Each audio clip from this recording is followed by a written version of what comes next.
It's the end of the day with Ray. Hello, my friends. Folks, I'm at Print United 2024. What an amazing event. You've already seen a few of my interviews. But today I wanted to stop by the Xerox booth. Xerox, the largest dealer in the world. You hear me describe them that way all the time. Last year, I had the opportunity to speak with Terry. We have a new guest with us, Matt. Matt's in charge of marketing. Terry's in charge of product and product development. Products they're going to sell. I want to talk to him a little bit about what's going on since last year. And we all know this. Let's just address the white elephant in the room. Over the last year, we've had some concerns. Is Xerox going to be with Fuji?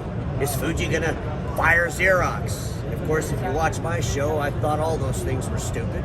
Xerox is FujiFilm's largest customer. So let me start out with you, Terry. Yep. You know, it's been a year. What's the relationship with Fuji? Can we finally try to convince our friends that everything's okay? Everything is okay, Ray. There you go.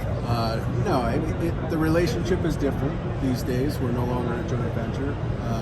We're an OEM supplier of them. We do a lot of work with them. I am in Japan probably every 2 to 3 months working on roadmap. Where are we heading together within the technology roadmap? Phone calls with them. I mean, we're in constant contact.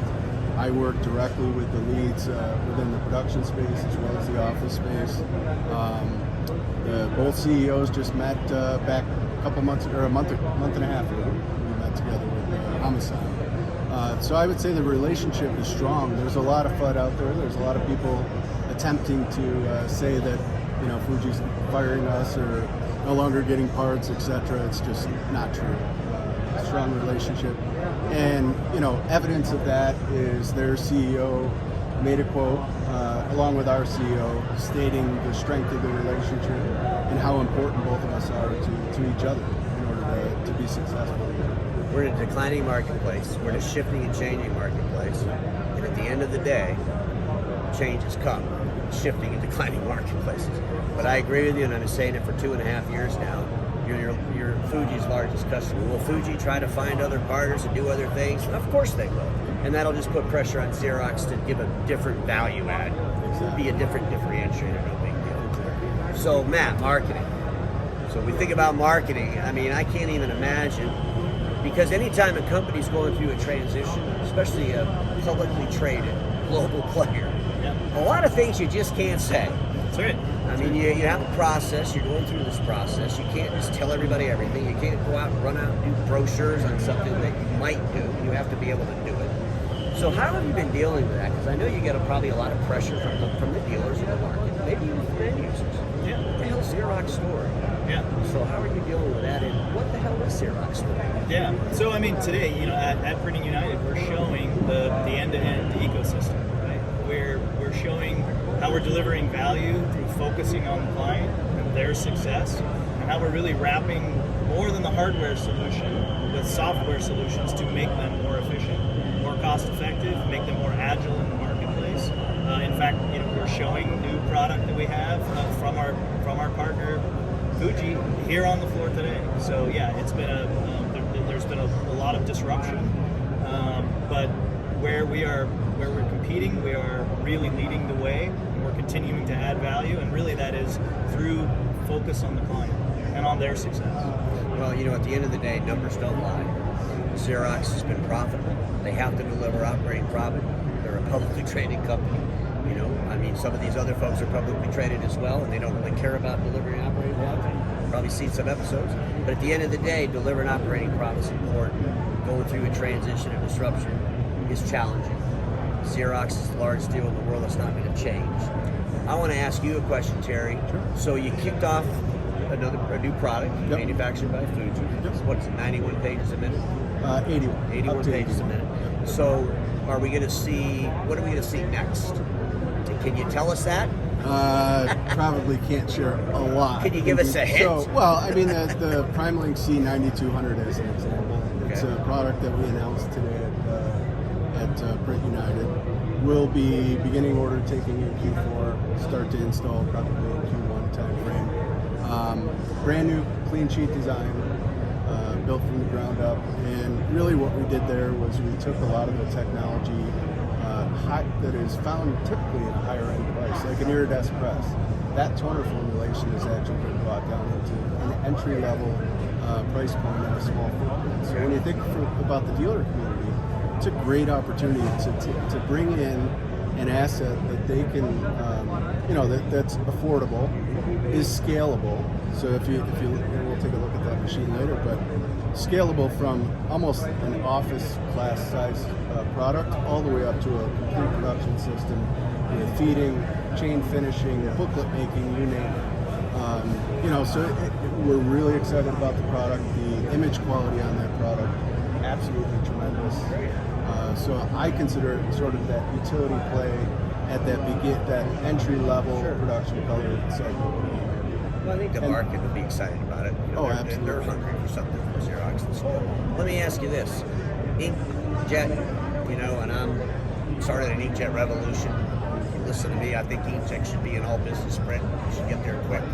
It solves a lot of service issues. So where's Xerox looking on inkjet? Is that something you can share? I mean, what's the future for you with inkjet? Yeah, so clearly we see an opportunity with inkjet as well.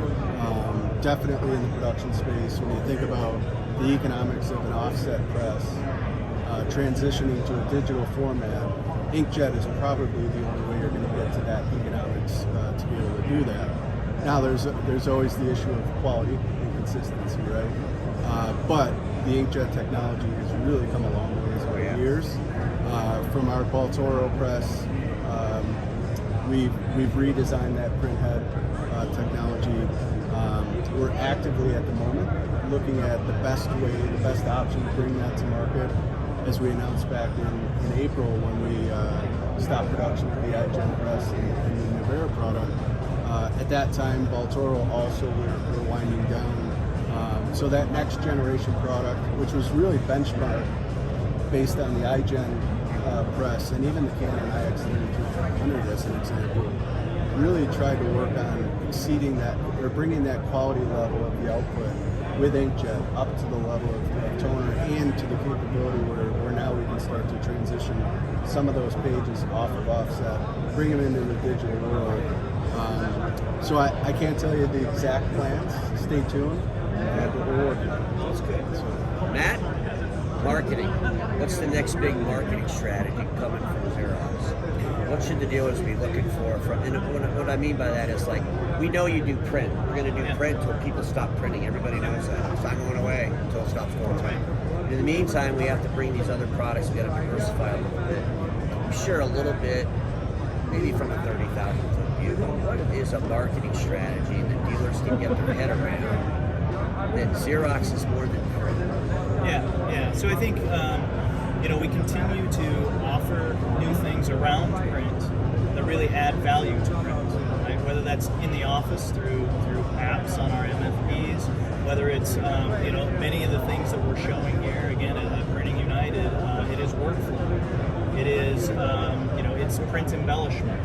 It is all of those things that really add value to the print, add impact to the print, and make it so that people see the value of print. So a lot of what we're doing is really focused on not just the print itself, but what we're doing around that, the software that drives that makes it more efficient, again, with kind of an intense focus on what our clients need to help them be agile in the marketplace. And again, we've been very vocal about our focus on how important the partner community is to us. Right, that's a future of Xerox. Is the partner being more and more tightly integrated with us, so that again we can bring and deliver more value to our clients. So that's kind of really where we're headed in the future. Well, I would say you've been around 100 years. Yeah, We're going to be around another 100. Absolutely. Unless you screw a lot of stuff up. I mean, you guys, you do a wrong marketing plan, you get the wrong machine. Yeah. But you know what? At the end of the day, Xerox, the whole industry has had its ups and downs. It's had its turmoil. Times where they've had to make tough decisions. One thing that I've always really respected about Xerox is when they make these tough decisions, they do it openly and honestly. They tell the whole world. They don't hide behind anything. They don't drag it out. If you got to rip the Band-Aid off, you rip the Band-Aid off. But I'm excited about the future for Xerox, and the industry should be too. And I say this a lot. And look, guys, y'all know I like Xerox. This is the way it is. It's my show. But here's the deal. Xerox is an icon in the industry. And when the financial communities look at the industry, they're not looking at a dealer in Cincinnati, okay? They're not looking at a really small OEM. They're not even looking at an OEM sometimes. They're looking at how do we get the stuff to the street, can it be monetized at street level, and who are the players that can do that? Well, if they're the largest dealer in the world, Xerox, how they go could go the industry. So we need to keep that in mind. Not that everybody, all your competitors need to root for you, but at the end of the day, I would see a world as we consolidate where a lot of what could have been fierce competitors could end up being fierce partners. Absolutely. Because the world is changing. Is there anything you want to add before we end this?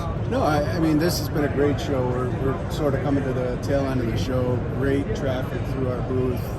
Excellent conversations. Again, starts with the press, especially for this type of environment where it's a revenue-generating output. But most of our conversations have been around workflow, improving operational effectiveness, taking cost out of their business to produce that print, bringing incremental value through embellishment, print, etc. We've had a great time, and that's really where we're focused. Those are the areas that we're going to continue to invest in. It's not about manufacturing machines; it's about bringing value to our clients and to our partners. So, with that, we're excited to wrap up the show here, and excited to meet you. And I'll see you at Print United 2025. What about you, Matt? You want to add anything? Yeah, no, I would kind of pair what Terry talked about. I mean, we had a great show so far. Had a lot of people in and out, a lot of information sharing. Again, more interest than I've really ever seen in a lot of the workflow software, the variable data, a lot of the AI, the predictive AI stuff that we're showing, where it's actually making a difference to the people that own and run our technology. So just really, really excited to have the opportunity to be here, and it's been a great show. I'll see you in 2025. Absolutely. Because everybody watching me knows this, status quo is the killer of all that'll be invented. Don't get stuck there.